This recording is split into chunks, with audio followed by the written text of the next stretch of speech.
தற்போது ஒரு அண்மை செய்தி. செந்தில் பாலாஜிக்கு எதிரான மோசடி வழக்கின் கூடுதல் குற்றப்பத்திரிகையில் 900 குற்றவாளிகள் சேர்க்கப்பட்டுள்ளதாக தகவல் வெளியாகியுள்ளதை நாம் அண்மை செய்தியாக பார்த்துக் கொண்டிருக்கின்றோம்.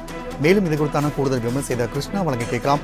கிருஷ்ணா, தற்போது குற்றப்பத்திரிகையில் அரசு அதிகாரிகள், போக்குவரத்து ஊழியர்கள் என 900 பேர் சேர்க்கப்பட்டுள்ளதாக தகவல் வெளியாகியுள்ளது. இது குறித்தான கூடுதல் விவரங்களை பதிவு பண்ணுங்க. வணக்கம்.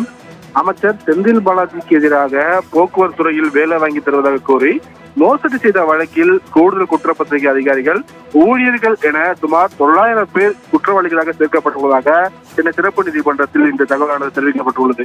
இவர்களுக்கு எதிராக வழக்கு தொடர இன்னும் அனுமதி கிடைக்கவில்லை என மத்திய குற்றப்பிரிவு காவல்துறை தரப்பில் சிறப்பு நீதிமன்றத்தில் தெரிவிக்கப்பட்டிருக்கிறது.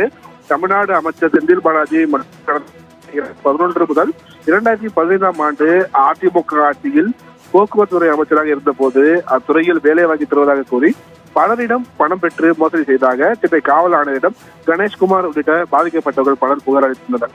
அதன் அடிப்படையில் செந்தில் பாலாஜி, அவரது நண்பர்கள் பிரபு, சகாயராஜன், அன்னராஜ் உள்ளிட்டவர் மீது மோசடி, ஏமாற்றுதல், கொலை மிரட்டல் உள்ளிட்ட பிரிவுகளில் சென்னை மத்திய குற்றப்பிரிவு காவல்துறையினர் கடந்த 2017ஆம் ஆண்டு வழக்கு பதிவு செய்தனர்.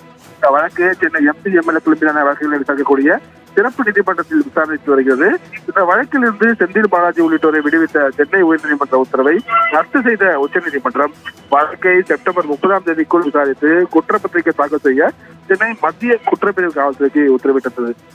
இதனையடுத்து விசாரணை நடத்திய மத்திய குற்றப்பிரிவு காவல்துறை செந்தில் பாலாஜிக்கு எதிராக சென்னை மாவட்ட ஆட்சியர் அலுவலகத்தில் கூடிய எம்பி, எம்எல்ஏக்கள் மீதான வழக்குகளை விசாரிக்கும் சிறப்பு நீதிமன்றத்தில் கடந்த செப்டம்பர் மாதம் கூடுதல் குற்றப்பத்திரிகை தாக்கல் செய்யப்பட்டது. இந்த நிலையில் இந்த வழக்கை நீதிபதி ஜெயல் முன்பு மீண்டும் விசாரணைக்கு வந்தது.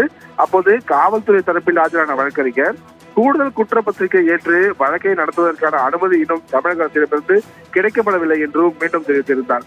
மேலும் குற்றவாளியாக சேர்க்கப்பட்ட சில போக்குவரத்து கழக ஊழியர்கள் சார்பில் வழக்கறிஞர் ஜார்ஜ் வில்லியம்சன் தங்களை தேவையின்றி தெரிவித்திருக்கிறார். அப்போது நீதிபதி கூடுதல் குற்றப்பத்திரிகையில் சுமார் 900 பேர் வரை இதில் சேர்த்துள்ளதால் அனைவரும் விசாரணை அனுமதி கிடைத்தவுடன் தான் அந்த அடுத்த கட்ட நடவடிக்கைகள் தொடங்க முடியும் என்றும் தெரிவித்திருக்கிறார்.